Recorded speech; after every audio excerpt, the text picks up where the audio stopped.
Need to enable participant screen share. Well, the time cost.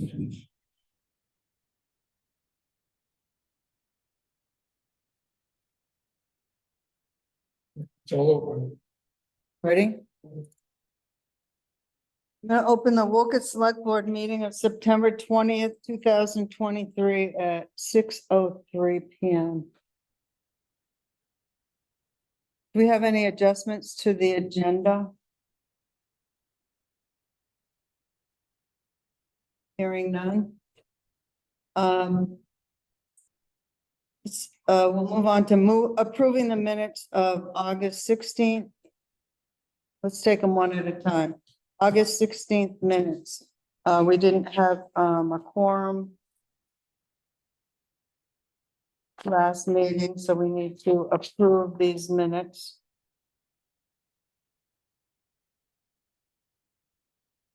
They Make a fine? motion to approve the minutes. Have a second? I'll second.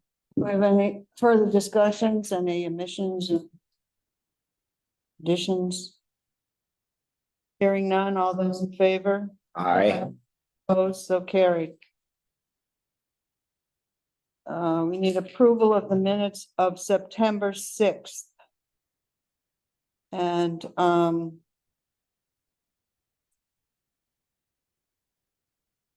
can we approve these minutes with only two people here? How would that work? You have to be able to, because if you don't have a quorum, then you could never approve minutes. All right.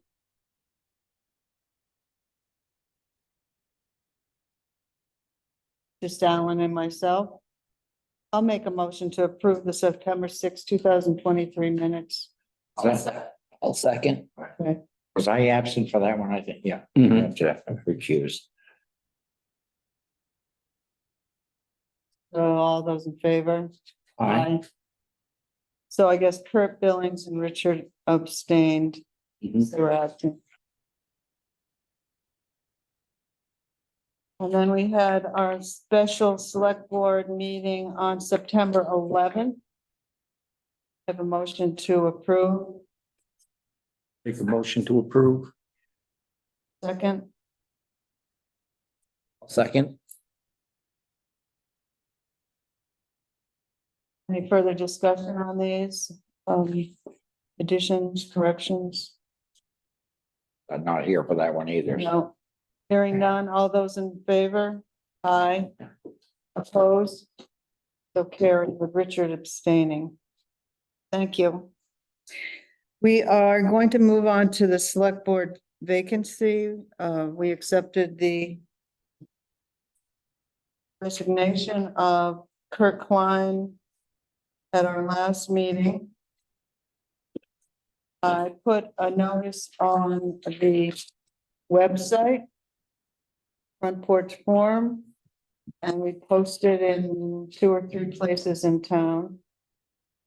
Anyone who was interested was supposed to send a letter of interest.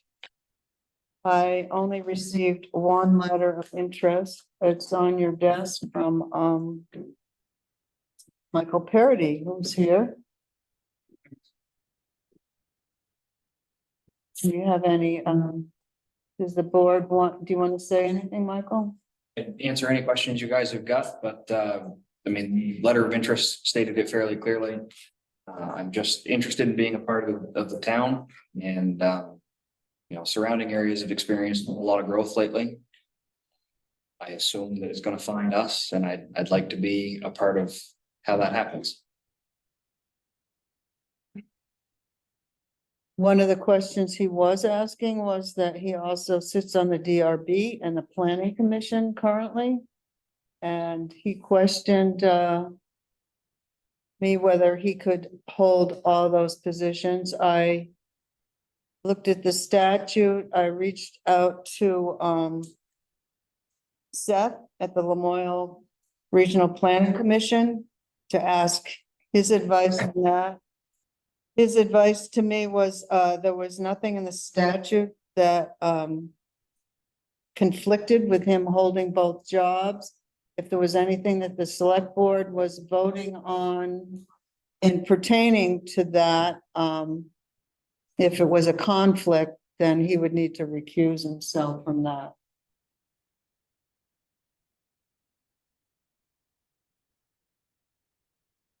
Thoughts? Well, sounds good to me. Make a motion? I'll make a motion to accept Mike Parity on the select board. God help you. But welcome.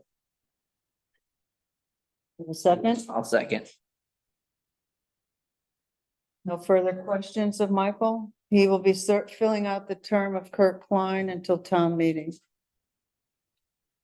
All those in favor? Aye. Opposed? So carried. Thank you, guys. Well, congratulations, Michael. And if you want, Belinda will give you your oath of office, which is required before you can. You can have Michael, then you can come in and take a seat on the board.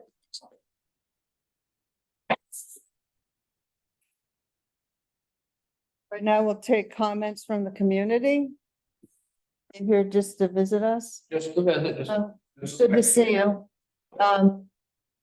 Did you help take that sauna off Route 15 today? No, but one of the other crews is running I around. saw them.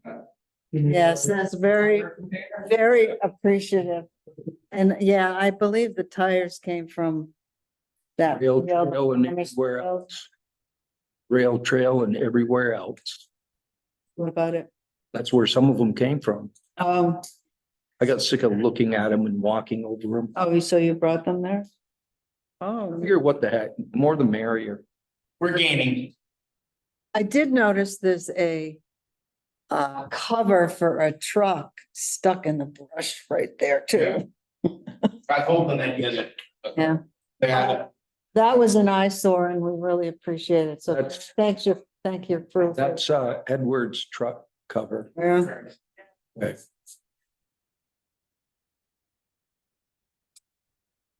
Now that big pile of tires and a hot tub, I assume that Roland realized that wasn't, Not on his property. No. It was in the, all those tires just started, did they come from when he demolished? the Came out of barn? the river, came off from the rail trail. Oh, okay, I just wondered whether he's hoping to get it picked up or not. On the community support too helps us, because we can only pick trash once a year and after the year we're deep in everything else. Yeah. After this summer. No, anytime they leave piles in the pull offs. Hmm. Sometimes we don't get to them for a few days because we're scheduled out or whatever. but We try to pick up. I'm sure they'll be there when you go to pick them up. Oh, yeah, nobody ever steals. Oh, hell no. I think it's disgraceful that stuff's getting dumped on the rail trail already. Well, that was one of my biggest concerns when the rail trail came through, who was gonna maintain it? Who was gonna keep up with this? And now it's being pushed back onto the road maintenance departments and we're already short staffed and then over budget, so. Yeah, there's still another 4 or 5 tires. They're truck tires. I'm not gonna wheel them for a half a mile. Oh, no. Well, they should be. Traffic on the rail trail through this area, so. so the only correspondence that I have is Lamoille, Healthy Lamoille Valley left these off for the select board.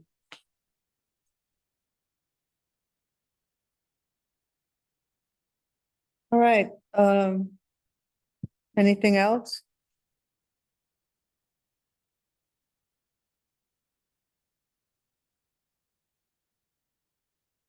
The annual meeting to set the water rates, the school street users, we had to table that till tonight.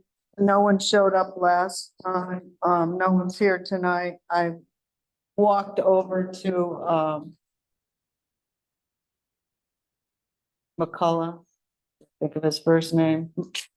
Anyway, I walked over and asked him what people were feeling that nobody came out.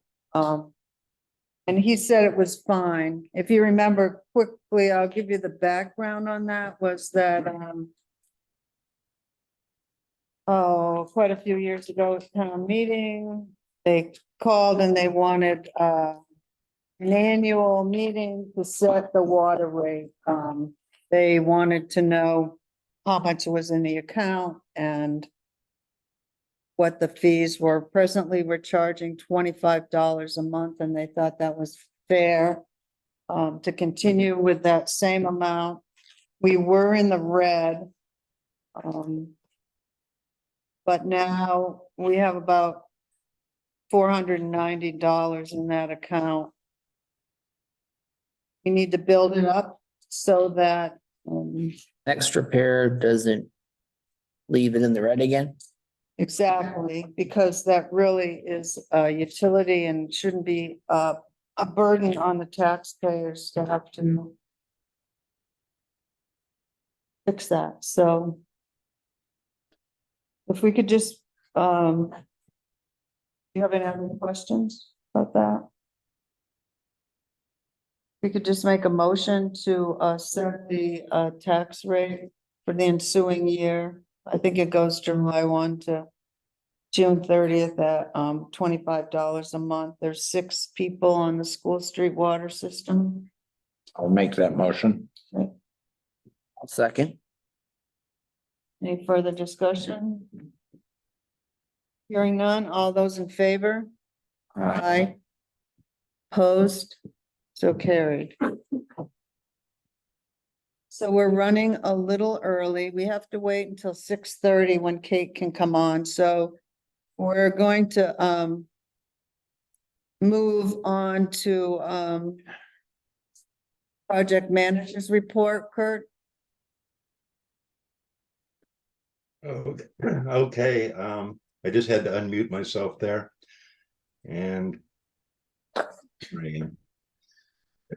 so most of the activity in the past 2 weeks has been centered around FEMA reporting and insurance claim, all related to the flood. But I did want to start and let everybody know that I spoke with Andy, our rep from Lamoille FiberNet, and you may have seen it in Front Porch Forum, but Lamoille FiberNet has taken a $10 million grant or $10 million contribution from the Fidium network. And Fidium network is actually a consolidated company.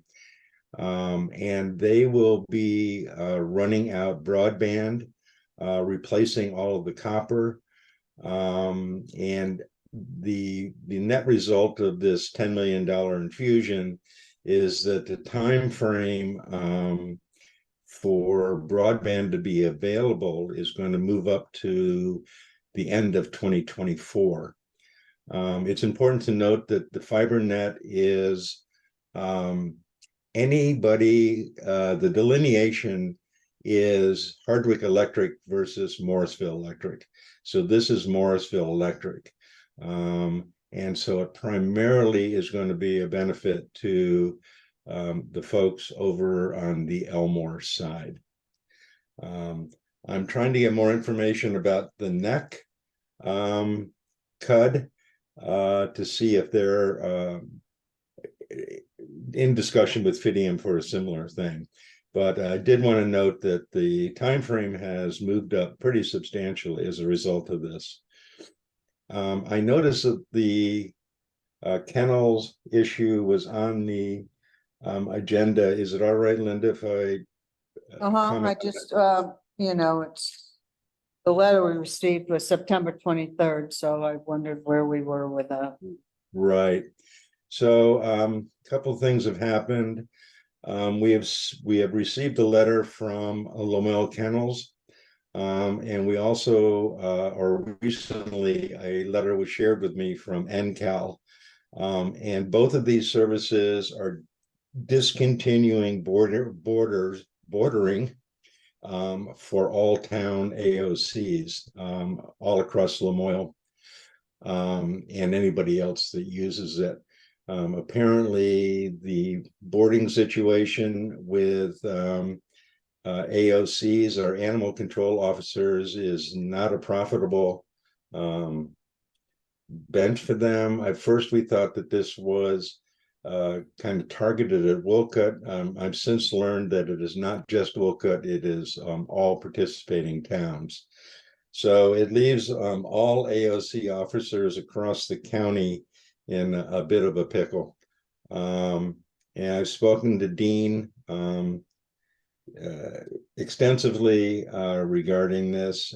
He is getting together with other county AOC officers, and they're going to start searching for a solution. So as I mentioned earlier, my primary focus has been on FEMA damage report. I don't know if that report has been distributed. It's a spreadsheet. But we are making some pretty good progress on it. Currently, we have 45 segments across town that were affected by the flood. 26 of those are now at 100% completion. And by next Thursday, which is our next FEMA meeting, I believe we'll be up to 34 completed.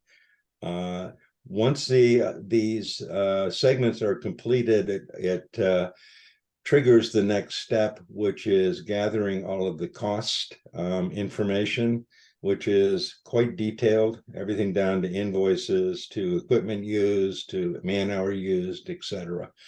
But I did want to report that it is definitely moving forward, and it's pretty pleased that we're getting more and more of the 100%.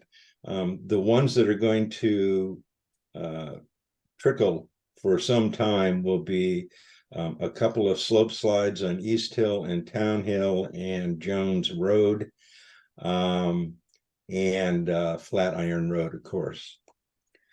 Insurance. Our insurance claim has been a bit confusing in that we had an assessor come out, and that assessor had since gone pretty quiet. But we have been in contact with the VLCT, and I reported earlier that there is a $5 million cap on claims that are flood related across all 40 participating towns.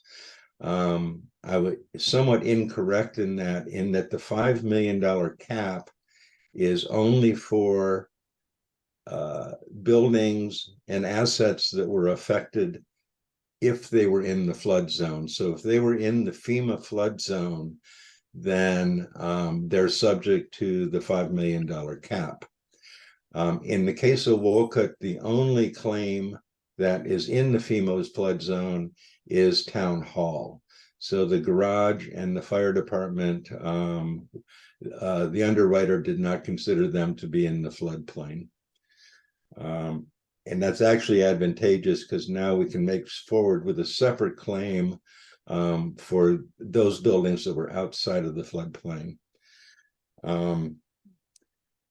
Wanted to give Move away forward with FEMA. Move forward with FEMA. Is that where we're moving well, forward? we still have to move forward with VLCT insurance to get a denial. Okay. Yeah. Or at least what they are going to deny. ServPro mold mitigation at the town garage is complete. It is just now being, they just finished up dehumidifying and airing it out. They stripped out quite a bit of wall and did the treatment on the building. And there was some discussion about a backup inspection, having a different firm come into the garage and do a backup inspection. We did find a couple of local providers for that service. I do have a call into them right now.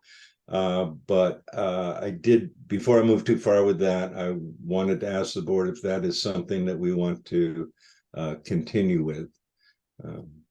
Personally, I think it's a good idea. Well, the reason I asked Kurt to look into finding a mold specialist is because I'm constantly hearing that the building is unsafe to work in, and so forth. And I'd like to just find out for sure before we scramble and find something else, whether it actually is unsafe to work in or not. It's a lot of, he said, she said, whatever. Let's find out from the expert, even though it costs us a little bit of money, so we know which track we need to go on. Is there mold still in there? Is there not mold still in there? Yeah, yeah. And My, that- my big concern though is the whole building is owned by the town, so what about the fire department side? How are they doing? Well, they've been stripping out their walls. They're continuing to find mold on that side. It is, that side of the building is structurally is much more sound and much cleaner, I should add. And I think it's really up to Jim Holton about how comfortable he is. Right now, it appears that he's pretty comfortable in that building. Will something come back on the town if there's mold in there and that's the building the firemen are in, do you think? I think, yeah, I mean, I do. I think one of the reasons I think it's a great idea to do this backup inspection is so we have something in writing stating where we're at.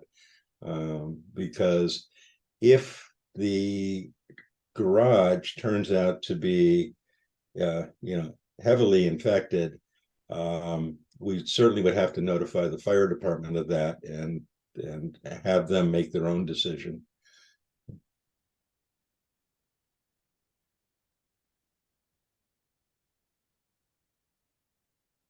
There be any recourse if our independent inspector were to find mold in a building that Servpro just left?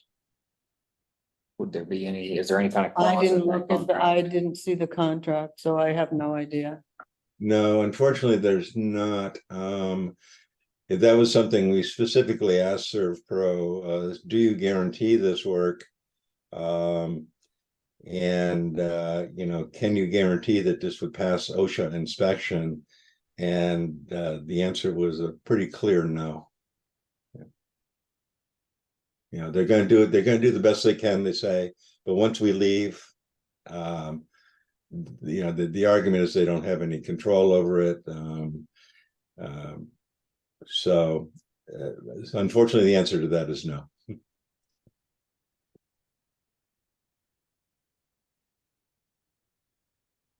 So if it makes sense to everybody, I will continue with getting this backup inspector on. I have the feeling he's a one-man show, but pretty highly rated. He's local to Lamoille County. And he looks like a really good pick, but it sounds like it may take me a day or two to get him out here. And also one of the first things I would have asked through email is just an estimate of cost. What's it going to cost for you to come out and do an inspection? And I can, certainly pass that along. If the board wants to set a limit on that, we can do that now, so we don't delay the inspection. But I really have no idea what an inspector is going to charge. I just don't know. So I will bring this up later, but I am needing to call a special select board meeting. I'm hoping next Monday. So it would be good if he could get out there and maybe give us something to go on by then. You think that's possible or not? I don't know exactly. Like I say, it's a little tough to get a hold of, but we can certainly push for that. Um, I guess my question was, should we move forward and just assume that he's not going to be charging an outrageous amount of money? So we can just get this inspection done? Or would you like to put a cap on it now, or see a quote? I have no idea how much it costs, so I don't see how I can put a cap on it. You think we just need to get it done? Yeah, Okay, but Yeah. I'd like the whole building because I'm feeling uncomfortable that just one side is being done when we own the whole building. So Yeah, sure. the whole Sure. building needs to be, it needs to be treated evenly, Gotcha. equally. Yeah. Um, That's a good point. We can have them inspect the whole building. and I will have a conversation with Jim. In the Okay, meantime, too. I just don't want any surprises or lawsuits coming down the pike. right, exactly. So I think it's a smart move to do this do the mitigation and then have a follow-up inspection back it up. Yeah. Okay, so the Zoom system, Wait, do we need to make a motion on that? I mean, Richard said, okay. Does the board feel like, do we have an okay from everybody? Yeah. Okay, you have an okay. okay, great, thank you. So I know Dolan is in the room, and I know he's been trying to work himself out of having to come to all of these meetings and help us out with Zoom. So part of the reconfiguration of systems is we have a new configuration that Dolan, I thought I could put in this weekend. And I think I've got it down to where it's a 3-step process. Click, click, and click. And our ultimate goal was to have a system that was turnkey. So I'd like to, show it to you and see what you think. I know you've been mentioning putting together an instruction sheet, and I just thought before doing so, take a look at this new configuration, see what you think, because I've been practicing with it for quite a bit now, and I can get in and a meeting started and a meeting ended with 3 clicks. That doesn't count admitting people, but other than that, it's pretty straightforward. So I just want to let you know that I thought it'd be good to have you take a look at it, and then maybe we'll have anybody that's involved with Zoom systems come in and give it a try. We have a DRB meeting coming up, and I think that'd be a great meeting to start with. Yeah, I was in touch with Tom this week about the meeting next week. And so I am planning to be here. It does look pretty simple, but I would say even today, it didn't go according to plan. Zoom was completely logged out and required credentials to log in, and they're not saved in the computer. So I had to get them from memory. So there are potential troubleshooting, sort of common troubleshooting things, and tonight is a good example that I'm keeping track of, and that's the sheet that I want to build. But I think I see what it is that you're trying to build, and I think it's a great plan, and I think it will work almost all the time. Yeah. And then we'll have the troubleshooting sheet. So I guess you and I could work together to set a time that you and I can meet and go over this, and that's So I plan to actually, put the computer in this Saturday. Is it a new computer? Yeah, there is a new computer. Yeah. Awesome, because this one is not cutting it right now. Right. So that's fantastic. So We Yeah, went so I'll to- be in touch with you, but I think I could probably meet with you this weekend.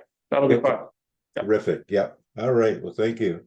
Yeah, What we will also need is a, instructions on people who come that want to share their screen at our meeting or someplace else. And also, if someone wants to let people in or out, or how to get rid of them. Right, right. So that's actually all built into the configuration. And so there's two approaches. One is these recurring meetings like this one, and the other is when somebody invites us to their meeting. And then, as you mentioned, the third is sharing a slideshow or a presentation or something like that. But yeah, got it. And there are trade-offs. Where you can have it so that you don't have to admit somebody. So this is Kate who's just arrived at the meeting.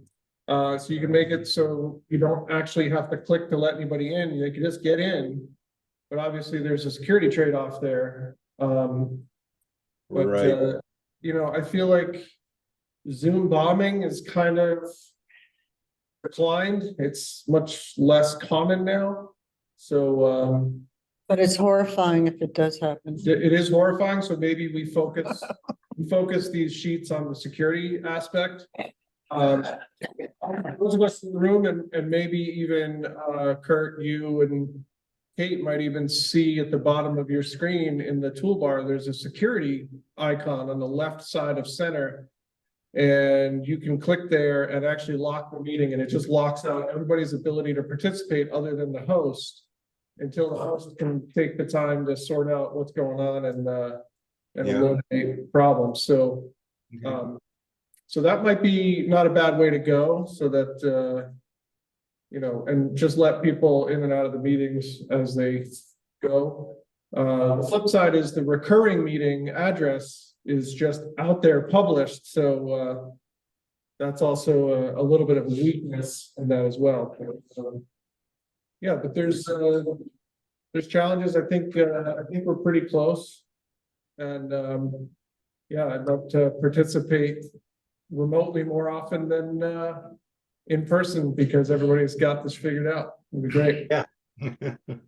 How are Okay. you, how is the volume, our speaking tonight? I kind of moved things a little closer like you Yeah, suggested. it is good. I think those who are off microphone are very difficult to hear, but all of you with a microphone on your desk, I can hear it very clearly. This particular system, those microphones, you can get 7 of them daisy chained. We have 3. So it could be extended around, although those are pretty expensive microphones. They're close to $400 a piece. Kurt, one of the challenges I was thinking about too, because we were initially planning to mount them in the ceiling, is I think at the ceiling height, they're not going to pick up the participants quite as well as they are at the distance they are on the table. So Right. Does that mean that every time we're setting up a meeting, we're putting microphones out every time? Yeah, I think that is a challenge. That is the challenge. You know, sound has always been the real downside of this system. But I think those microphones are very good, but they're very directional. And you know, other than taping wires to the floor, I am not sure. One of the things we could do is we could try it in the ceiling by just taping them up there before we drill any holes or anything, and just get a feel for, you know, is this way off the charts, or is it potentially something that could work? I don't know the answer to that yet. Yeah, I'd be interested in trying it too. I don't know any tape that we could use that wouldn't either damage the ceiling or Alien. keep them up there. Kurt Billings and I talked about it last All time. right, so we have an idea, so, That- yeah, maybe Kurt, maybe this weekend when we get together, we could You could, give it an effort, see what. you could tape to the light fixtures. With that, Richard's got a good idea too. that way Yeah. there's no damage to the ceiling. Right. Give it a try. Yeah, so when we get together this weekend, we'll work on those things too. I'm trying to get a piece of paper out, take some notes. Okay, very good. So just two other quick ones. I see Kate has joined. But I did want to bring up the brownfield study for the property on Route 15. I am not sure. It looked like it was initiated, this one all the way to the EPA for a signature and sign off. But we're still waiting for the study completion. And so a question for the board is, kind of given all of the activity and expense that this flood has brought us, is this property still something of interest? Well, I'd like to see the report before I make a decision. Okay, great. And then the last thing is Town Fusion and the new website. We've been working in the background on the new website. It has not progressed as far as we had hoped, but that is really a result of my having a shortage of time versus getting FEMA and insurance and so forth going. But I do understand that we did get our maps returned and they've been digitized. And Linda, you mentioned that they'd been reviewed and there were some problems. So all the maps then had to go out and be indexed Yeah, because nobody could find them without an index. So right. the index had to be sent into the office to be proofread. And there were some errors, so that has been sent back to them to correct. And Okay. that's where we stand. Okay, very good. The reason I'm interested, other than I think it's a great thing to do, is to start to get that integrated into the website so when it is finally signed off on, it can be available to the public. So, and that's all I have. And as I mentioned, it looks like Kate is on. Okay, if you don't mind, seeing as we just discussed it, I think I'll move this microphone over here. Seeing as you're gonna be speaking. There's a point about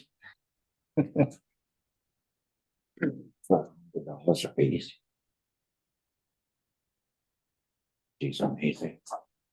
I was surprised.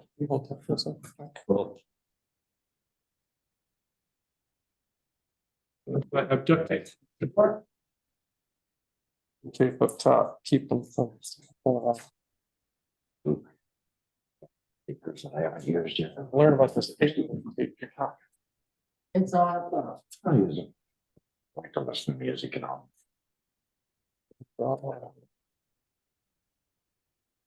Classical.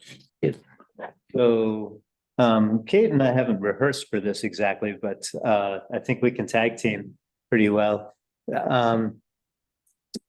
He was, to move forward with the town forest, we need a couple of documents approved by the select board. So one of them will be the conservation easement and one of them is the stewardship plan. Here's how I understand it, and Kate, keep me honest or feel free to chime in and set me straight anywhere along the way.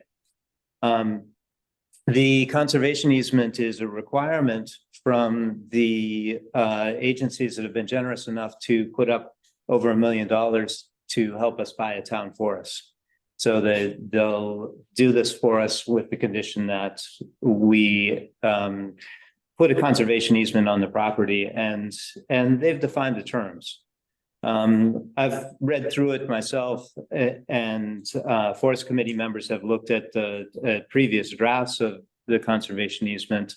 And it certainly seems in line with the public input we've gotten, the kind of community response we had to the forest and the idea of the forest. And, it seems pretty straightforward. So that's one item. The conservation easement is referenced in the stewardship plan. But most of all, one of the key conditions of the easement is it requires that we have essentially a stewardship process and a stewardship plan.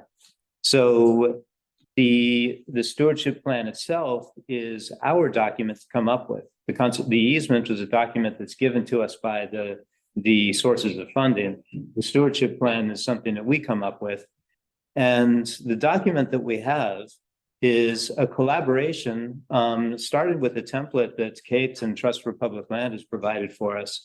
And members of the stewardship committee have been working on this in the plenary sessions and also with the subgroup, a subcommittee in the stewardship plan, focusing on specific aspects of it. So we'll go through the details of the parts that have been particularly discussed by the stewardship and the decisions that we've made, which are drafted into the plan, that I think are significant for the town.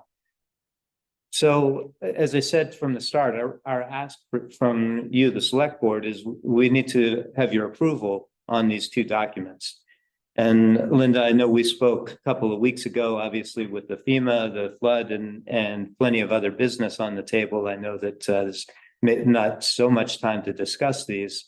I had originally come with the thought that I would provide a pretty in-depth summary and ask for your approval tonight on the basis of the summary.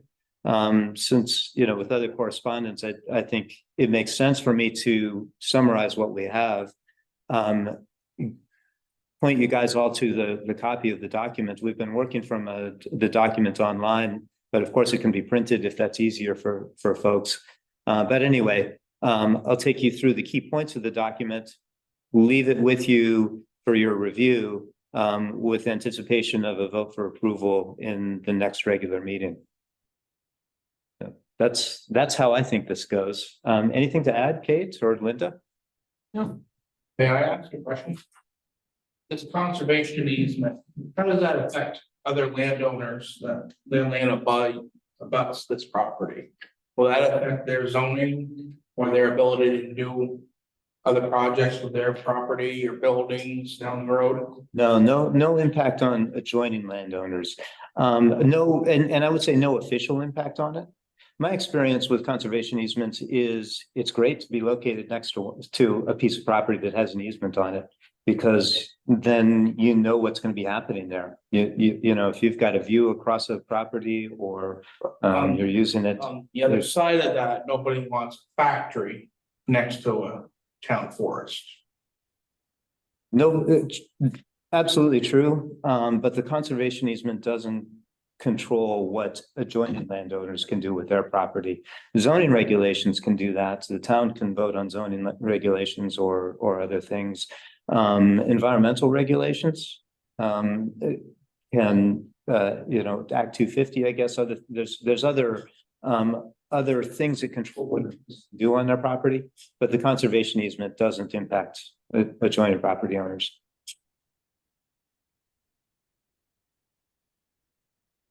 So, anything else you want to add, Kate? Yeah, just that the conservation easement wasn't warned or available in time for the select board to review it for this meeting. So yeah, Linda and I talked that it can be something that the select board and ideally the town attorney review before the October 4th meeting and can hopefully be approved then so that we can get it back to the Forest Service for their approval. It's already been approved by Vermont Housing Conservation Board and Northern Rivers Land Trust, the co-holders on the easement. And we reviewed it, found a couple errors, and they have made those changes. So that's it from my side. And I mean, I should say the stewardship team has, worked really hard over the last year. Gordon has done an amazing amount of work. And I hope you appreciate kind of how much extra time Gordon has put in leading this group and herding cats. So I applaud, Gordon's efforts over the past year. And one of the things that hopefully Gordon will be talking about, or maybe I should wait until Gordon talks about it, but is kind of the a future committee for dealing with the town forest once you own it. I'm hopeful that at least some of the same committee members that have been developing the stewardship plan will continue to participate and be involved in the town management committee or town forest management committee kind of post acquisition by the town. Yeah, I think there's been good energy from the a mix of degrees of participation from people on the stewardship committee. And there's actually a topic of governance in the stewardship plan. So let's take that up when we come to it. What I propose to do is just quickly run through some slides. These are boring. It's black. Well, hopefully not too boring, but it's black ink on a white screen, and I'll try and run through this quickly and just invite you to interrupt, and anything you want to have questions, stop me. So if I'm going too fast or too slow, kick me in and tell me to speed up. So the document itself is 34 pages long. It's a pretty good read. It's what I've got here is essentially the sections that are part of the document, and the highlight shows the things that the committee has had some intensive focus on. And so these are the relevant points of input from the committee, and also I would say the important decision areas that the committee has had to focus on. So I'm going to run through these quickly in order. I'm not going to try and drain every single one of the sections that are here. I will say that the things that are not highlighted are largely informational. And again, thanks to Kate and Trust for Public Land and the huge amount of work that they've brought to the table to make this happen, with what's the word, ecological assessments, stage 1, phase 1 and phase 2 environmental assessments, and so forth. A lot of the material that talks about the geology and the soils, the wildlife, the rare species, the water resources that are here is a result of consulting work and resources that Trust for Public Land has been able to marshal to make available for us to get this in here. So I won't be talking much more about it, but there's really good stuff in there, and we're lucky to be the beneficiaries of it. So one of the things that the committee really focused on, I feel strongly that it's important to have a purpose statement to just know what's our North Star. What is it that we're really trying to do here? And so this I've copy pasted, and these words appear in the document in multiple places.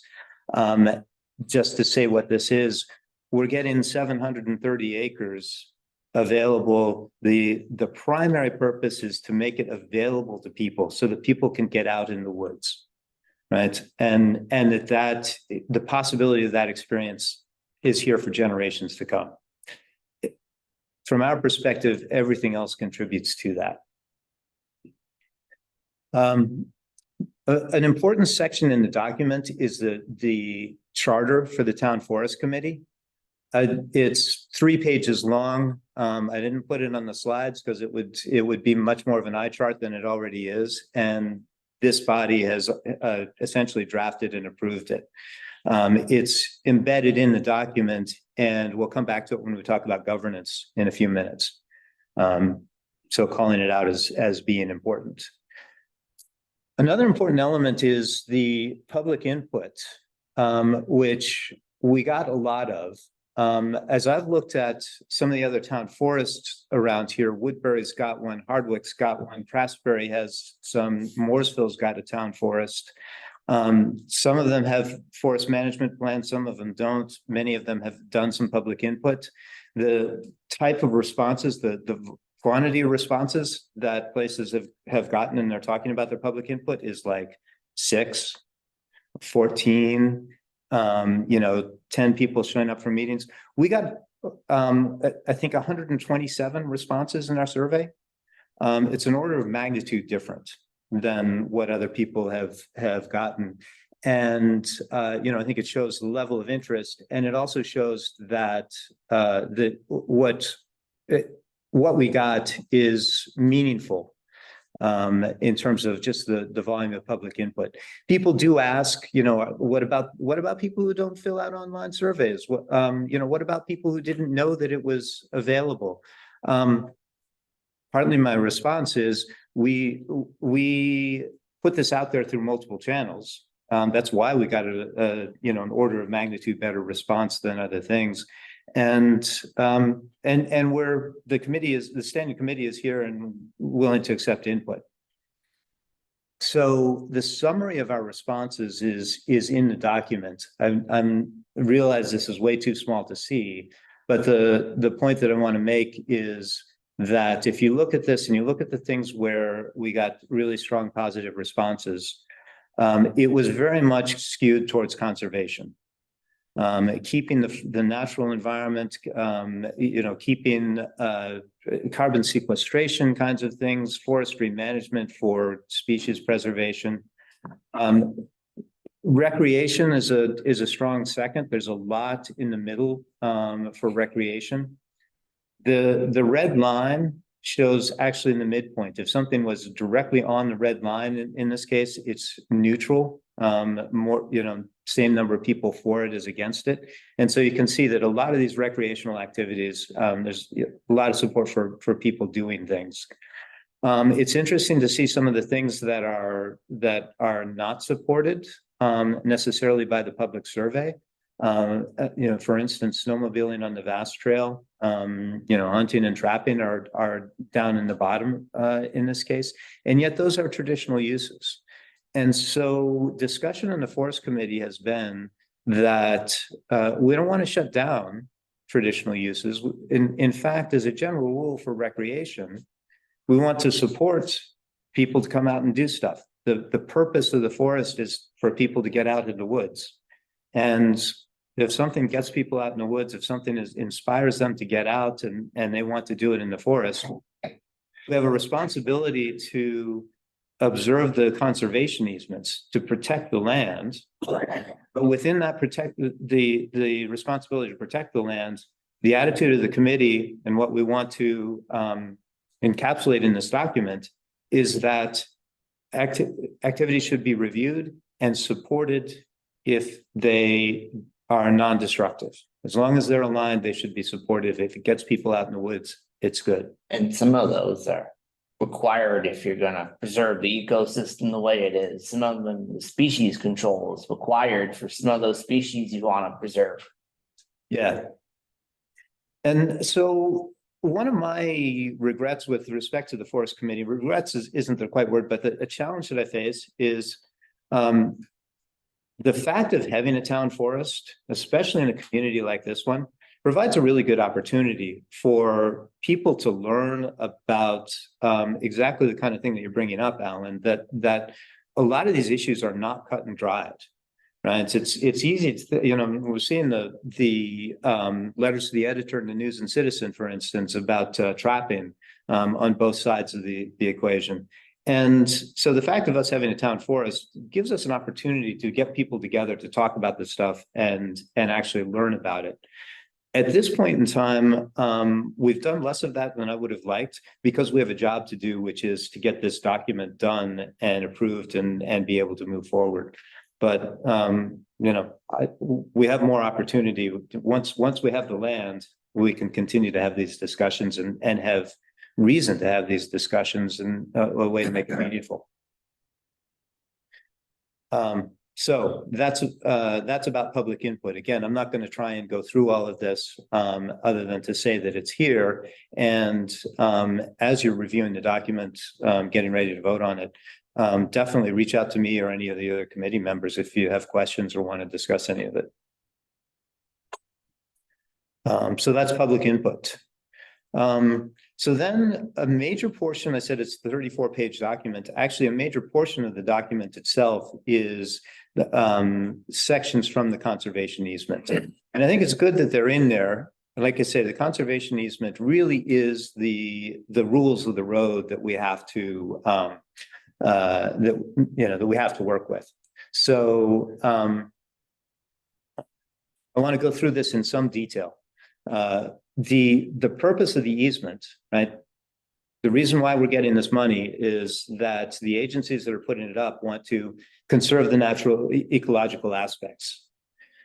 They want to make it available for people, right? Available for recreation, but for non-motorized recreation. They want to conserve open space and the scenery, right? The aesthetic values. And they want to ensure that it's public lands, that management decisions about it aren't made by, somebody just going off and doing something. There should be a public process for ongoing management. So the easement itself is requiring a forest committee or a public process like the select board. So those are the primary purposes. The additional ones to ensure that we have good forestry practices, a forest management approach, ensure public ownership. So they're giving it to the town. They don't want the town to turn around and sell it to, MSI Corporation or whoever, Craftsbury Outdoor Center or anything else. It should be public. We need to have a management plan and we need to have a forest management plan. Can I ask a question back there? Yeah, absolutely. So you talked about the forest management plan for the future. And that public discussion, how do you envision that to happen? Will this committee hopefully do that, or is that something the select board will be doing? Just so I understand. All right, Yeah. let's say try. Mhm. It's the lowest one in your thing, and people in town are screaming no. I mean, and you need to have a public conversation. Who has that conversation? Do we? Do you? Does this new committee have that? How do you envision that to happen? The way I envision it, so the language here, we'll come to it, has a little bit of flexibility, but fundamentally the way I envision it is that the select board empowers the forest committee. We propose a 7-member committee. 16 is big and unwieldy. It's great for public input. 7 seems like a reasonable size. We can probably fill all the chairs. The forest committee, so the select board is ultimately responsible, but the forest committee should be empowered by the select board to basically do the investigation and make a recommendation.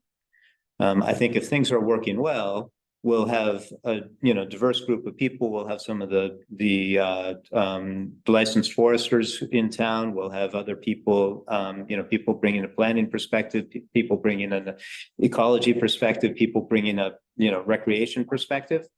7 seats provides enough room to do that, and so the committee should be the focal point. Providing the space for those discussions, holding the hearings for those discussions, and making a recommendation to the select board when things are working well. Yeah.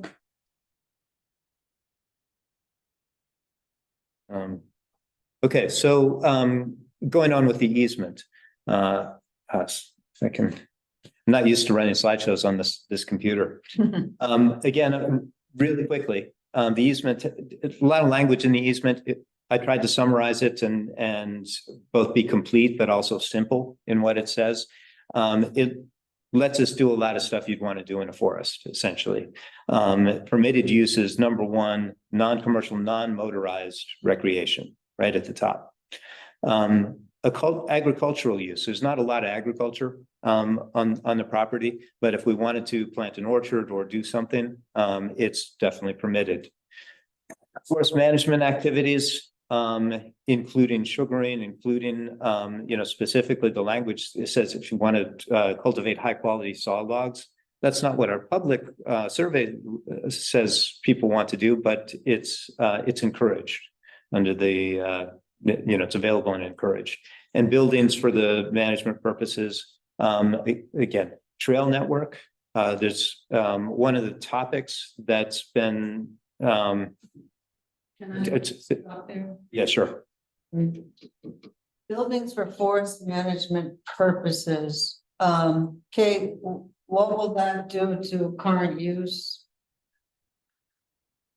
Yeah, as you were CC'd on multiple messages earlier this summer, we tried to get clarity from the tax department and from Forest Parks and Rec, and got zero answer, even with multiple pushes on that. So, I mean, really, it's the county forester who evaluates kind of any, proposed structures. And the easement holders will evaluate, whether a proposed structure fits within their easement or not. And then you also want to involve a discussion with the county forester, because the property will no longer be enrolled in current use once the town owns it, but it will still have the lien on it from being in current use before. So the county forester is supposed to kind of keep track of all those properties that had been enrolled and no longer are. Based on my understanding of their workload, none of the county foresters actually pay any attention to properties that have a lien on them that are no longer enrolled in current use, but your county forester will be involved in the town forest property and its management. And so, those questions should go straight to the county forester about, is this picnic structure compatible with current use? You come to any of your meetings yet? I keep saying that she hasn't and hasn't and hasn't. Yeah, she came last time. And unfortunately, we had already had the agenda set up for going through details in this document, but she's toward the land. And I've had a few conversations with her. Dave Holton has been in communication with her multiple times. Luke's been in touch with her about the forest as well. So she's engaged, and I think will be a good resource for us. Yeah, so again, there's a lot of things on here. The key things are highlighted, and especially the last one, which I think is probably unique to our conservation easement. Mostly they disallow any kind of construction, but in this case, we're aware that the community wastewater, the force main, will probably have to run across town forest land, and so it's explicitly allowed, with the condition, reasonable conditions that it's designed by a competent designer and that there isn't another better place to put it. So that's permitted uses. Restrictions are the kinds of things you would expect to keep a forest land, a wilderness land, as a natural environment. So no building, no development, except for the force main, right? No development, no roads, no right of ways, utility lines, no billboards or advertising. You guys can read all of this stuff. No trash dumping. We can have trash cans and receptacles to collect trash while people are there and carry it off. But essentially the language, don't turn it into a dump. Don't go digging holes in it and changing the topography. Don't subdivide or sell without prior approval from the grantees. No motor vehicles except for management activity. Obviously, if we're doing a timber harvest, or if we're building trails or maintaining trails, that's permitted use. Motorized wheelchairs or other ways for people who are unable to get around otherwise certainly can be done. Also, specific carve out for snowmobiles, especially because the vast trail does run through the property. That is allowed. They are allowed on the vast trail. Yeah, so snowmobiles, again, specific carve out, with so what it says is that the grantor, that's us, can at our discretion allow the use of snowmobiles. So, motorized recreation is excluded unless we decide we want snowmobiles. Committee, members of the public, you saw the feedback, it's not super popular, but on the other hand, the Vast Trail has been there for years. And it's a nice piece of trail. There's a lot of woods around that, that don't have, that aren't open to snowmobiles. And it is further up, Yeah, way up. yeah. I'm not a fan, well, we'll leave it at that. The Gordon, Vast can I Trail make is one there. comment? Yeah, absolutely. Just about the no roads. It's no roads without the grantee's explicit permission before you build them. So you can build roads for forest management on the property. You just need to make sure you get the easement holder's permission before you do so. Yeah, right. So it's in no utility lines. Does that mean overhead or under? I mean, you could never like put power if there was a gazebo. Yeah, or all those things, the utility lines, you just need to get the easement holder's permission before you do it. Okay. I think And that is something that they will give you permission for, unless it was like, I mean, I think the only potential where they would have trouble is, if this was like a huge thing from Quebec coming through and it like requires a 200-foot wide swath of clearing kind of thing. Yeah. But normal utility lines to serve neighboring properties is all fine.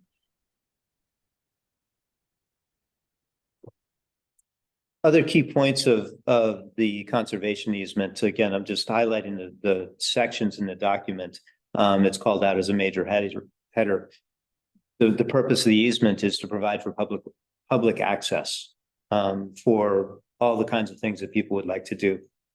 And it's hunting, fishing, hiking, biking, snowshoeing. I guess biking's not in that list, but all of these things.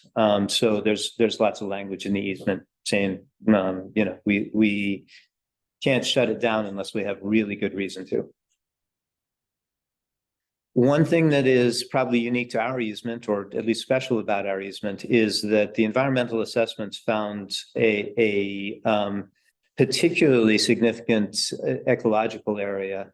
And this is a little bit new to me, so I'll defer questions to Kate, but there's roughly 2 acres around and at the bottom of a cliff, which we can point out on a map. It's probably would be, I can bring it up, although it may be hard to see up on the screen. But out of 733 acres, there's 2 acres that they're calling out specially as an ecological protection zone, in addition to various wetlands and stream crosses and so forth, which have to be taken care of according to regular Vermont acceptable management practices, all that kind of stuff.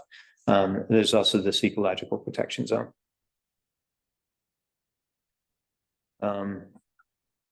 And that's the end of those are the key points from the conservation easement. So other things that the committee has worked on, now we're coming to other sections in the management plan. We, as a committee, we spent a lot of time talking about the section called town objectives. And we can refer to them. I could bring the document up on the screen. There's a lot of language in it. The main point is that we're balancing basically the 3 top things that we heard from both from the survey and frankly from the people that 16 people come into the room, the people who are having the time and energy to come every month for a meeting and talk about this stuff. So our objectives are essentially balancing conservation, education, and recreation. One of the things that we've discussed as we look at this stuff is that this town forest is right here around the town. It adjoins a rail trail, it adjoins a school. It's an easy place for people to get out into the woods. Within 5 miles of us, there are lots of other conserved properties. Most recently, roughly 6,000 acres from the top of Woodbury Mountain and the ridge line that goes down below it that are conserved under a no develop, forever wild easement. So for the town forest committee and for the thinking of the town, we have this conservation easement. We get to balance conservation, education, and recreation. There is a lot of conservation around. Having a space to make available for people for recreation seems like a good way to balance the overall bigger picture. Next major topic is forest management, and there's a lot of language in the document around this. You'll see it both in the conservation easement and to some degree even in the town plan. And the whole forest management section is required to be written by the county forester. So Emily will do that. That becomes a piece that gets added in. She will write that section of the document based on the guidance that we've given her in the 43 bullet points previous and the overall purpose. So she could write a forestry plan designed to maximize income for the town from maple sugar or selling logs or something like that. We heard from the townspeople in the survey, they don't want that. They want conservation. So we're going to ask her to write the plan for conservation. It does not mean that there will be no cutting.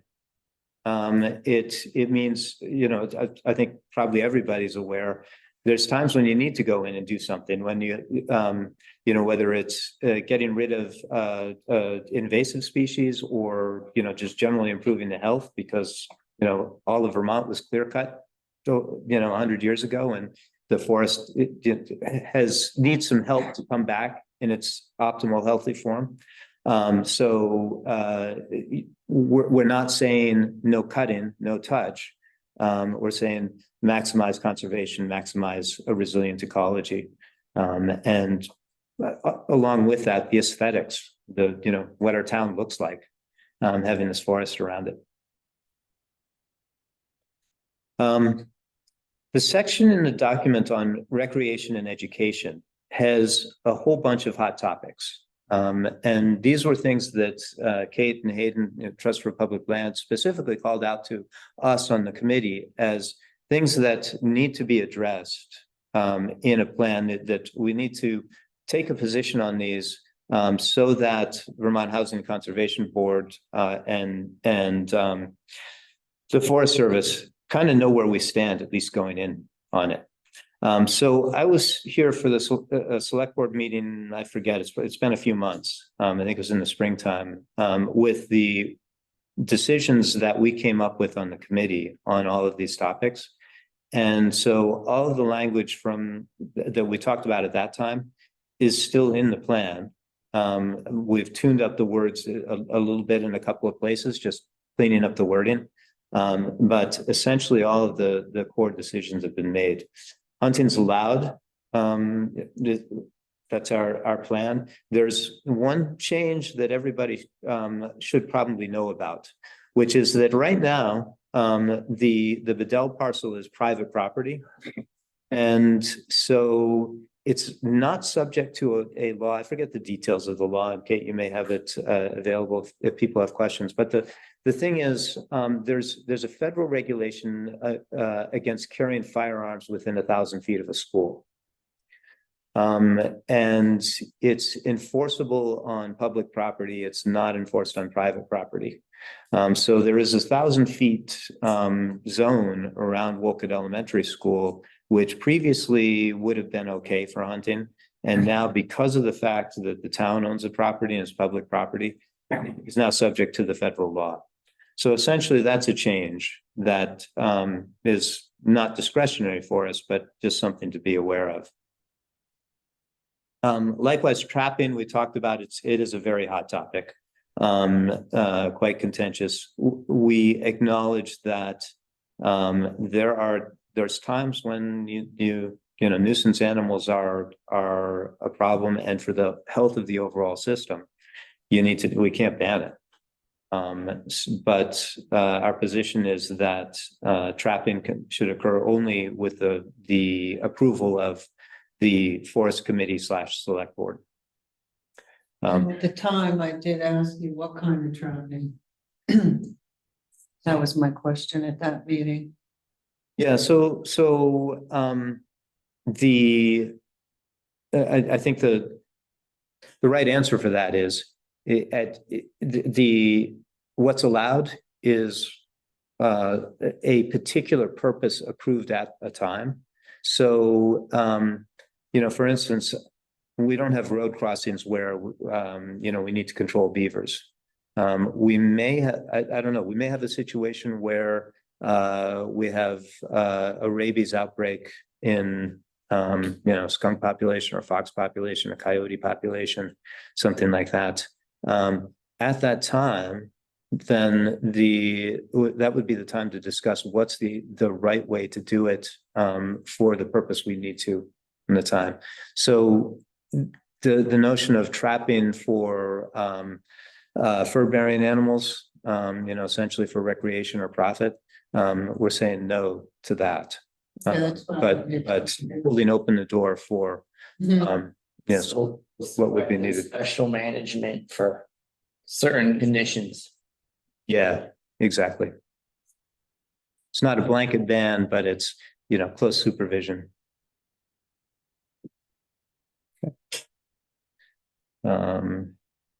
So then we finally come to the governance proposal. And this is important because, as I say, the conservation easement requires that we have something in place, right? They're not going to give us the land with some restrictions and then not think about it anymore. There's going to be things that come up. So the conservation easement requires that we have a standing process. What we propose is we should maintain the stewardship committee as it is. We should make it a little bit more manageable size of 7 people, and basically keep the same charter that we've had. The language that I'm putting into the proposed document says that the board can amend the charter in consultation with the easement holders and the forest committee itself, because obviously we can't, we don't know what's going to happen in the future. There will be need to do something. So those 3 parties, I think, need to be involved. And, as the charter needs to change, that's who should do it. So that's what I've got. Highlights of a 34-page document. I think what I'll do is post, there's a town forest committee folder on the town drive, the town Google Drive. There's a lot of stuff in there. I haven't even had time to look through it all, but there's very cool things. I'm sure you all, if you don't all have access to it, Kurt can give it to you. What I will do is make this document in an obvious place and send you all a link via email. Yeah, you could send the link, because I never know how to get back in there because I don't like Google. Yeah, so I will send you all a link. So Well, I want to thank you very much, Stuart, and I really appreciate it. I know, like Kate said, that you put in tons of hours on this, very thoughtful. For the benefit of the town, and I personally really appreciate it. it's an exciting project. It's, the fact that this is happening still blows my mind at times. Yeah. And, I think Kate, it's very much to Kate's credit. If I've done a little bit of work, she's done a lot of work. So it's been a collective effort. It sounds like there'll need to be a map made of the area that needs to be for that limit for the school figured out on the map for people to look at. And also figure out when it comes time where to put your signs of the safety zone. Yeah, specifically what we're recommending is that it should be from the Gates Farm Road towards the school. So there's clearly demarcated boundary. It's written up in the document, so you can see those details, but, absolutely. He does make a good point, though, that the management plan does reference a number of maps. So I will make sure that all of those maps are updated and sent to the select board with the new draft. But there'll be a map that both shows kind of the special ecological area, a map of the water protection areas, the gun-free zone map, and then as well as kind of the ecological map with all the rare species and whatnot. Thank you very much, Kate, for bringing us through this long process, but we couldn't have done it without you. Sure thing, happy to. Kurt has his hand up. Kurt? Yeah, just a quick question, Gordon. I know that sometime back there was a concern about a bridge on the forest property that you thought might need inspection. And I'm kind of looking for where we are in terms of being able to get forward and inspect that through the state. We can certainly do it through the town, but I think the state might be a better resource for it. Well, the state doesn't inspect any bridges under 20 feet. I don't know if they would, Oh, okay. and it's not on a highway, a town highway. It's on private property, so I do not believe. You can ask, all they can say is no, but that's generally the rule for bridge inspections. Are you familiar with that? I was not familiar with the 20-foot rule. Well, there is when they do the inspections, they only do them, so they don't do every bridge, it's, We inspect even our culvert, yeah, well, you do, but I mean, well, our techs and stuff. Yeah. I never heard the 20-foot rule, but now maybe we could get someone from District 6, good luck, to come and look, but the regular bridge inspectors don't do that. Okay. That's worth looking into, seeing if we can get someone, one of the technicians come. I think it would be worth a call to the District 6 office. Yeah. To talk with the bridge department. Yeah, See, I know they're very busy right now, but Yeah. Dylan did go and look at it. I emailed you. Did you email with his opinions or? Yeah. Okay. He said there was some scouring on one side. Yeah, which, I mean, that's what I saw. The question is the scouring significant enough that it merits repair? Hmm. Or, more than just watching. If you're familiar with it, it's a nice bridge, major concrete abutments on both sides. And, probably about 1.5 feet of rock got scoured out from underneath one side of one abutment. There's still a lot of concrete in the ground, and the whole thing is pretty substantial. So it's hard. I don't know from looking at it whether it's something that we need to attend to or if it's going to be fine for years. Any suggestions other than that? there's several very reputable bridge companies in the area Mm-hmm. that might be able to, I don't know, give you, I don't know if they're, what certifications they have, but certainly their opinion would carry a lot of weight with myself. Well, Dave Holden worked for CCS. Yeah. You might have an inside person that he knows still from that company. He built bridges forever. Yeah. I'll bring it up with Dave again. And if he has any thoughts. See if maybe,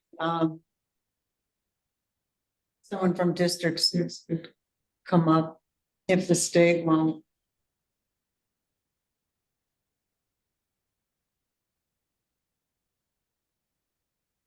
You're an asset being here tonight.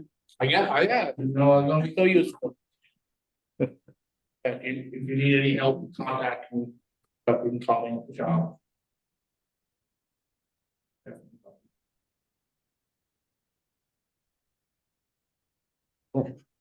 Yeah, so, let me know if you have questions, obviously. And we're looking forward to your approval. Put a lot of work into these documents and, it's a step on the path to having the forest for ourselves. Exciting, we're getting closer. Yeah. It might potentially be a little bit delayed with the likely government shutdown happening in October. We've heard rumors from our staff in DC that it could even be as bad as like 2 week shutdown in October and then another shutdown in November and another shutdown in December. So, all the reviews that the Forest Service has to do and the Forest Service getting us the money that is promised could be delayed a little bit with these likely shutdowns. But we've seen those before and we'll keep pushing as much as we can during the days they're actually working. Great, thank you. So, Gordon, you will email us the link so we can look at all the stuff. I assume there's a distribution list for the select board, or I saw everybody's address. Not up on there yet. Or if you want to send it to me, I'll pass them on to everyone. Okay. I can do that. We just had a Zoom on tech. Good thing you're here.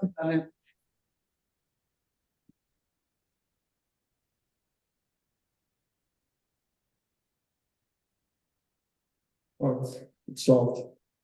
I was watching you. They didn't open it up, or did you not let them in? Well, I let one in Oh, it's more than one. and I turned the sounds off, so there's people coming and going right now. There's a bunch of people jumping in the waiting room, all at once. At 7:30, like, a little weird, so I was watching. And I had my finger on the trigger to drop this one person I let in, and then all these other people jumped in the waiting room at the same time. I'm like, oh, they're gone. And then as soon as I put them in the waiting room, he left. So, unless anybody knows somebody named Michael Smith. Yeah, until like 10. Yeah, exactly. Joining this meeting at 7:30. No. And yeah. We'll leave it at that, but it's interesting it came up and we just talked about it. What is still out there?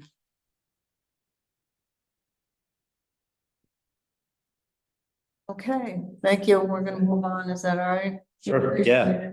Yeah, thanks. Thanks, Al. Thanks for your time and attention.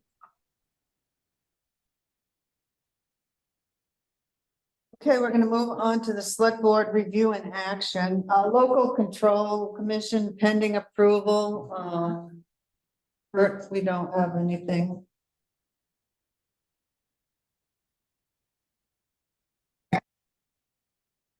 Bert, oh, Oh, no, no, we've just received a notice from the State Cannabis Board for a reapplication for a grower on Town Hill Road. And I think this got brought up at the meeting in which we did not have a quorum, I'm not sure. But they did send me a second request for a town decision on reapplication. okay, so one, it's a renewal, one we've already approved on Town Hill. That's correct, yeah. Um, I believe every year they need a new approval. okay, And I think Deb might have the paperwork, I'm not sure. no, I asked, but that's all right. Do you have it? With I'm you? sorry? Do you have it with you in front of you? I couldn't hear you, sorry. Do you have a copy in front of you? not in front of me, no, but I do Oh, have a okay. copy. Yeah. So we've approved this before, for Michael, so we have this, cannabis control board, you can have a local one. And we opted in to have a local one, which, the members are the select board. But basically, we have no power to do anything other than to approve it, except if it's near a school. Yeah, but I was just wanted the number, so, because we can't put the name, we can't tell them what it is. 4687, okay. So the state controls, all the security, you know, the screening, the public for everything, so. Basically, it's a moot point, we just need to make a motion to approve, application renewal of 00004687.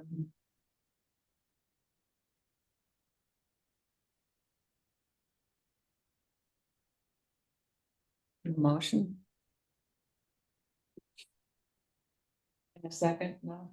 Yeah, sure, without. I'll second. Okay, further What I'll discussion, do- what I'll do, Linda, is send as I've done before, send a copy of the minutes to the state control board, and I think that should do it. okay, so. We have a motion from Richard and a second from Alan to approve, the renewal application on Town Hill Road. All those in favor? I, Opposed? So carried. Heating system for the town hall and bids, we had, first of all, I'll tell you that we approved on our 9/11 select board meeting to approve Bourne's hot water heater.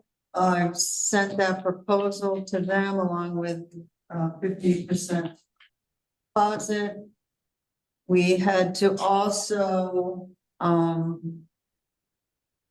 provide 110 electric power supply, which didn't come in the proposal. I called Pools, and both parties are going to install that at the town hall on October 12th. We also discussed at the 9/12 select board meeting that the heating system at the town hall, which was destroyed during the flooding. We received one proposal from Bourne's. Fred's Energy did not refuse to give us a bid because we do not get our fuel for them. County Oil does not do commercial properties, and Always Plumbing in Plainfield, which was on the list of Vermont Efficiency Vermont, never returned my calls twice. I've even asked them to call me and say they were not interested. I never heard from them. The board decided they wanted another written proposal. They asked me to reach out to Lloyd's Plumbing in Cabot, which I did, and I actually met with the man today. He's going to write up a proposal, and their company also has a electric company on staff, part of their company, does electrical too. I asked him to break out the bids so that we could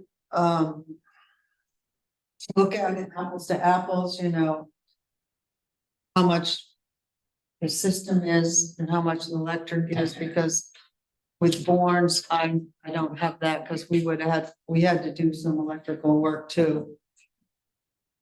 He he's going to do two proposals, I believe. One is the propane furnace on a stage, and the other is the Renai heaters. His time frame for installation is December 1st. And Bourne's is mid-November.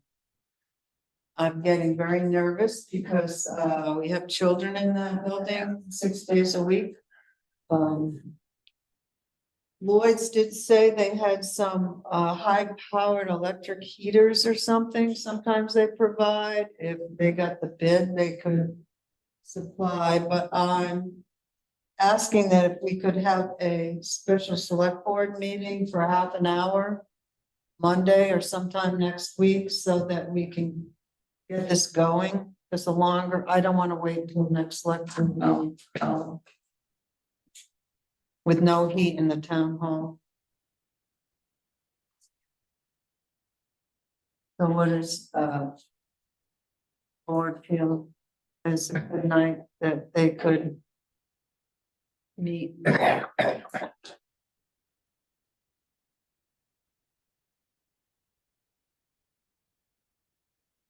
And I 6 work. o'clock for half an hour. I mean, it shouldn't take too long. That's Monday. Well, I'm asking what people are free for. It, Any night's fine with me. I'd like to do it Monday, if that's possible. I can make Monday work. Okay.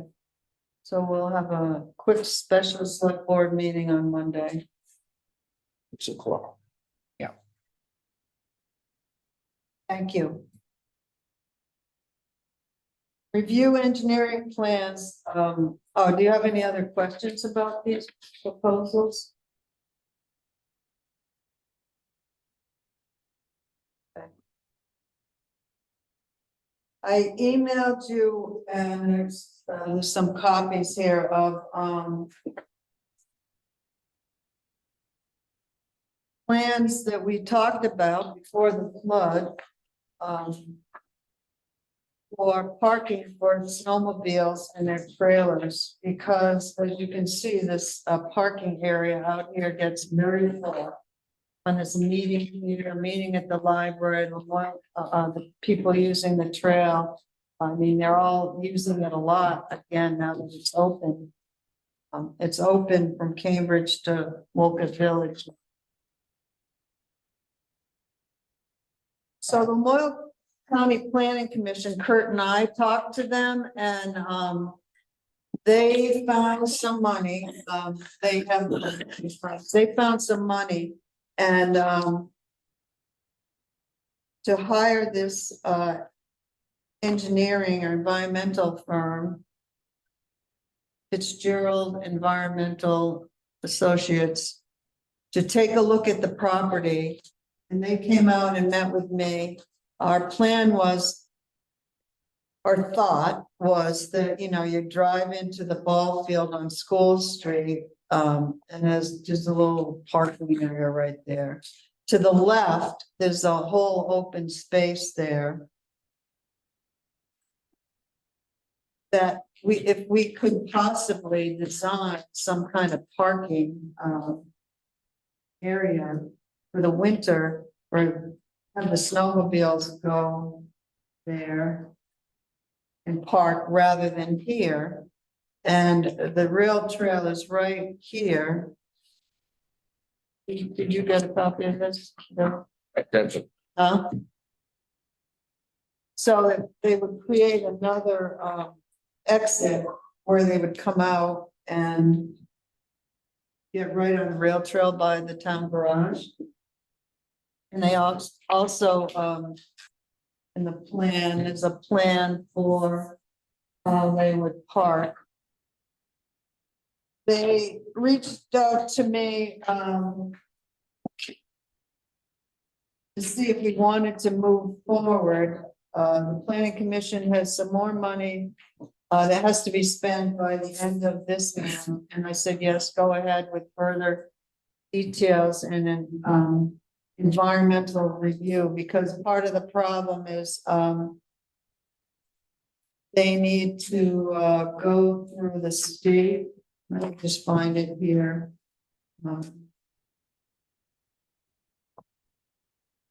Because this because our zoning has determined that this proposal does not meet the definition of development under the town zoning, then that means that it will trigger a Vermont DEC Rivers Program review.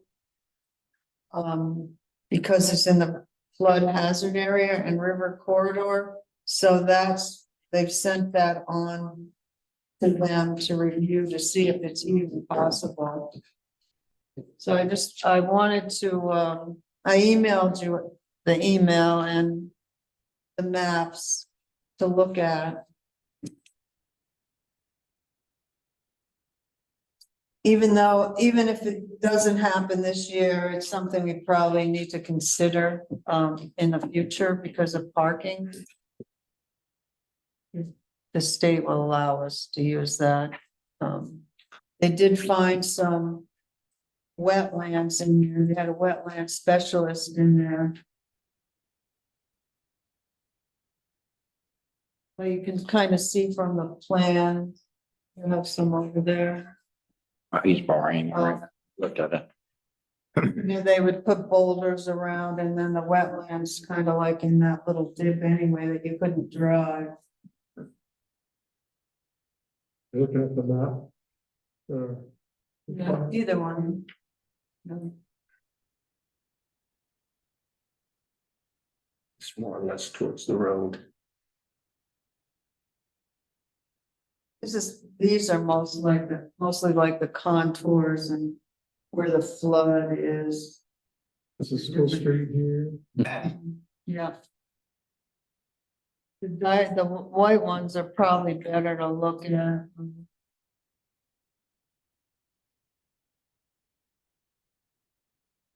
You want those, Alan? Take a look at them. Huh? But do you want them?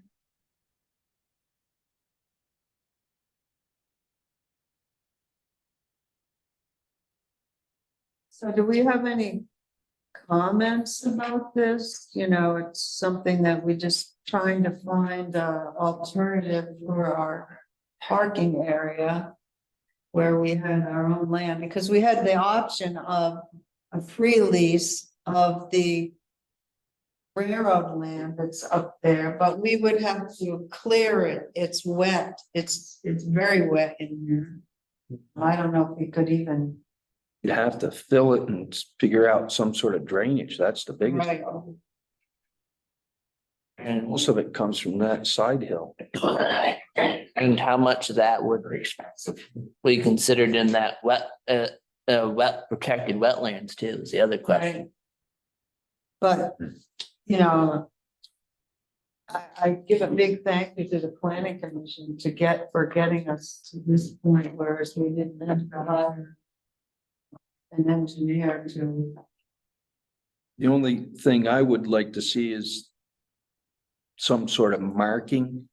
So you don't have one person taking up what would be two spaces. Right. Well, like a post and another post saying start, end, or whatever. So you still get your 6 vehicles and trailers. The other problem comes, some of these trailers are not just for 2 snowmobiles. I've seen them up to 6. Yeah. I'm not sure if we'll even get 6 there, but at least where, you know, we can direct people that trailer snowmobile parking is down there, and this is for cars in the winter.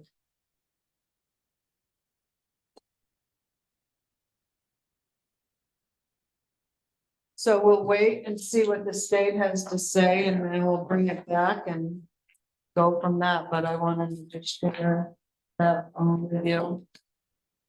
This is an extra copy, does anyone want it? It'll.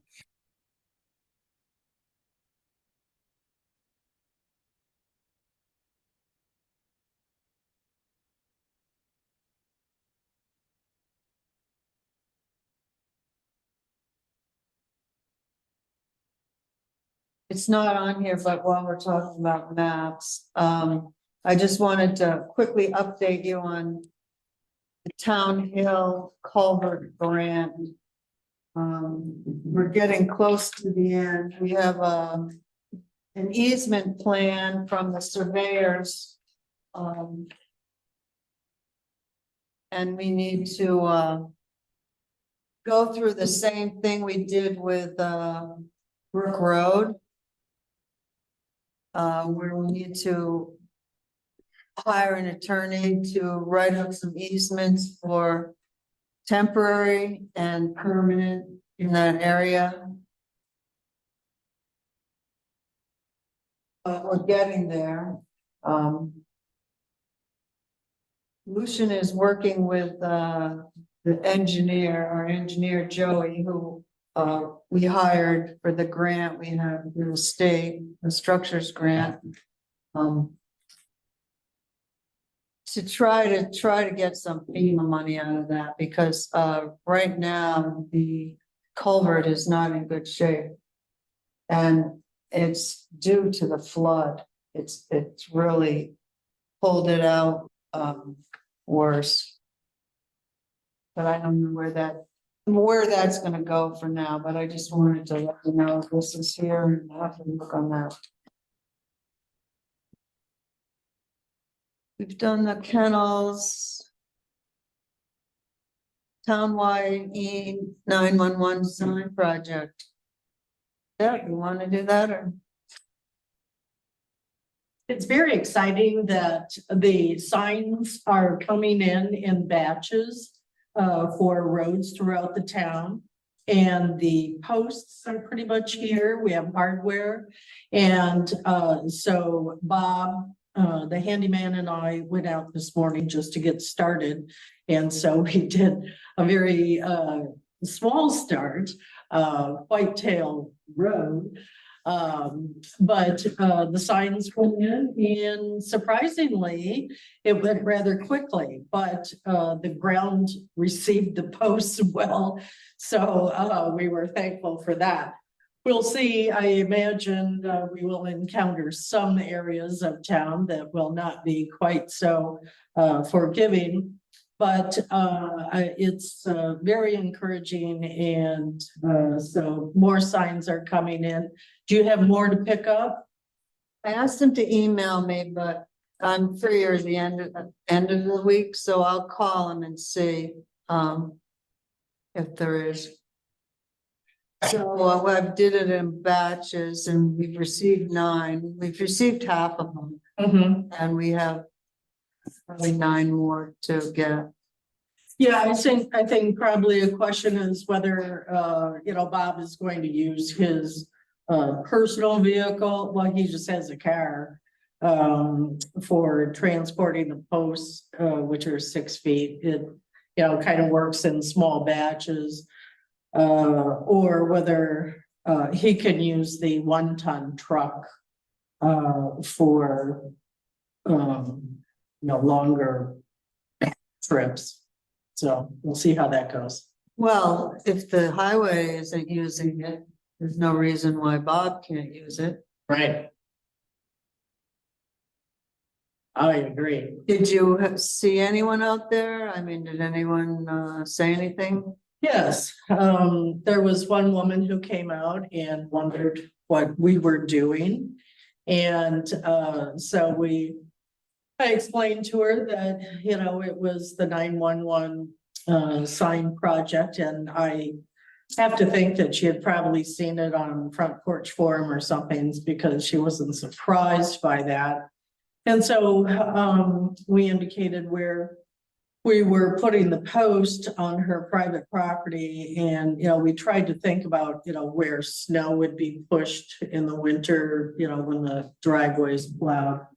And so she wasn't real pleased about it, but accepted that this was happening, and that of all places, that seemed to be about the best place for the sign to go.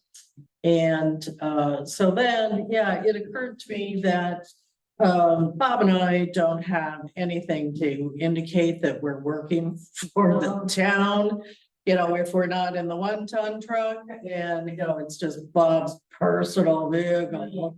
And so I went to town this afternoon to see if I could find some safety vests. I didn't find anything reasonable, but I did find some kind of like neon colored t-shirts that were very cheap. So I just got us a couple of shirts. And so, at least it looks like we're supposed to be on the road doing something or other. There weren't any of those cheap, whatever, class 2 highway safety vests. That's what I'm looking for. Yeah. I've got- We had some for Green Up Day, and I don't know if any of those are left over. I have one of the older ones. I think it's on the back of the car. Oh, where they used to be yellow. I can't, orange, yeah, it's orange with the Reflect. reflective. Yeah, anything would be great. So you're welcome to that. All right, we'll take it. We need to make you up on cars. I know. Well, yeah.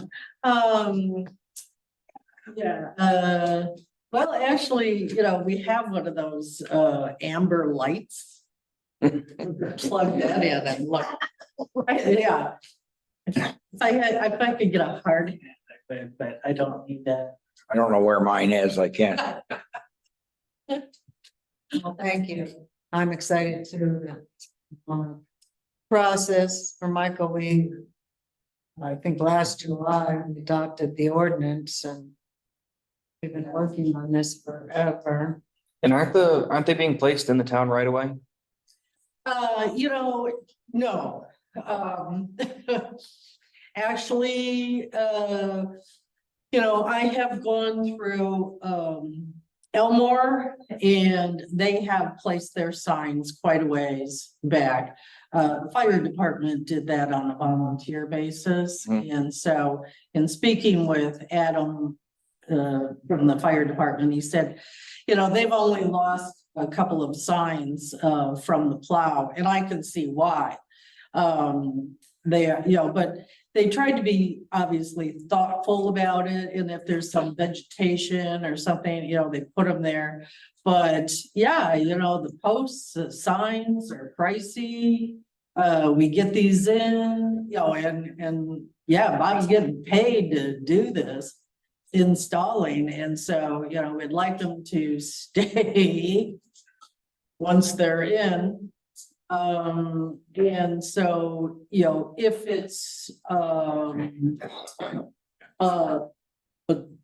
dwelling that has a mailbox, and the mailbox is on that side of the road, same side as the house, then yeah, it would be our intent to put that sign as close to the mailbox, like right behind the mailbox, presuming the mailbox doesn't get knocked over. If it looks like it's been there for a few years, well, then that should be a good spot. But yeah, it's kind of we're playing it by ear as we go along. I only ask because being day one, you've gotten a little pushback. I expect that you'll find some more. Oh, yeah. Oh, that Curious was if you- mine. Yeah. We're gonna get more. I'm just Yeah. curious if you have the right of way thing, the argument to stand behind that. Well, we've Town got does reserve. copies of the ordinance with us and, and I think just explaining that, this is how an ambulance, a fire truck, any Yep. emergency vehicle, For your Amazon. Yeah. Where it hurts, tell UPS to be able to find you. So there are a lot of advantages to having it up and really, and based on the ordinance, it's not an opt-in Right. sort of thing. So and the ordinance does address also, if the sign is destroyed or something, then they're gonna have to put it back up. How much input are we allowing homeowners to have on their locations again in? It has to be right by their driveway. Yeah. And so I would just ask, I know it's getting late, I would just ask when you go out, like you had that apartment building on Whitetail. The Did they have, duplexes, yes, they have two different numbers? yes. Okay. But there are some places that, like this four apartments in one building with one number. And I thought we needed to write to Right, we do. so if you could, or Bob could keep a list of those, so Yeah. that we can write to the owners and say you need to have an A, B, C, and D. Yes. on doors. Yeah, we can do that along with a copy of the statute. Or the ordinance, so they can see that. But what we did with the duplexes, because, you know, at the very end of Whitetail, Yeah. it goes up that steep drive and then there's a Oh. duplex, on the left and a duplex on the right. And so what we did is put the post at the bottom of that driveway and we doubled up. So we Yeah. used one post. Yeah. And put the two numbers on Yeah, I've there. seen that So, before. yeah, because that's how Elmore did it as well. And then, but we do have extra signs, and so the duplexes are still under construction. They don't have the pods in yet that they're anticipating. And so we're just holding on to those extra reflective signs with the idea that once they complete their work, then we can provide those signs to them so that they can put it on the buildings just because they're available. But otherwise, yeah, just trying to, for an apartment building, absolutely, one 911 sign and then apartments need to be, A, B, C, D, E, whatever. Inside. And that's the landlord's responsibility. Right. Thank you. Yeah, thanks to board for doing this. And just, I guess, the barbecue and information sharing event review. Rain held off until 8:30. Woo-hoo. Excellent. It sounds like, good. That was excellent. It seemed that music was a very nice addition this year. I wasn't sure. Yeah, I How thought does John so. feel about it? Cause I felt like nobody was paying attention to John. Well, it's not Well, I a concert. told him, when I talked to him a number of times, I said, people are gonna wanna chat. Yeah. And I said, you cannot go over to where the booths were, because people are there to. I told him what the whole idea was, but that it was nice, but the people that did wanna listen to him were enjoying it around the gazebo. I had hoped he would go on the library deck, but, he felt comfortable there, and I wasn't pushing that. And then I'd asked Wolcott resident who I met in the park, if he wanted to play, starting at 7 o'clock in the park. Just while things are coming down. And he made some acquaintances there. And so I think from that, he'll probably start some informal, sitting around the fire pit, with his guitar and, provide some entertainment. So, that'll be a nice addition to it. But yeah, the food was good. At least we had enough this year. Just barely. Yeah. How many burgers did you cook? Westcott Roll, right? Snap you out. I'm not sure. Remember that stuff in school? Do you know any idea how many people attended? Did anybody count, or is there any way It to? was like 165 plates and we ran out of them a long time. I had extras in my car, but I didn't notice until too late. And the tents need instructions on how to put them down. I think it went pretty good. Oh, it did. The food was excellent. My kind of burger, medium raw. Medium rare. It was good. And things were a little different this year, It helped put me on the road to gain 8 more pounds, which I actually was underweight. So I had 2 burgers. Did select board members feel like people came and chatted to them about town business? Oh, yeah, you know, somebody like me, I'm gonna be interested in engaging in conversation, whether they want to or not. I didn't have time to even think about anything. You're too busy running stuff. I didn't even eat. People seem to generally friendly. And I saw some, you know, I knew people I don't think had been there before, but that's all right. It's a community function and it helps people get acquainted. Do you feel like the value of it is worth all the effort? Don't you? Yeah, Yes, totally. yeah, I do. Yeah, We don't really do any other kind of gatherings. I need to talk to the people that were there for the wastewater. I know that the health equity, how many surveys did you get? But there are a lot of people there filling that out for the planning commission. right. Well, there was motivation. If you Yes. filled out a survey, you got a $15 gift card. I did. Has anybody been able to activate them? The one I got, I couldn't activate. I've tried to, it's in my Yeah, mind. I think, yeah. I gave mine to my granddaughter. Yeah, I haven't tried to use it, but Mine's in my wallet, I've tried it. I tried to activate it, it didn't work. well. You can talk to Megan about that. But, Yeah, I'm not much worried about it, but. yeah, I know. It's not even worth $15. Well, anyway.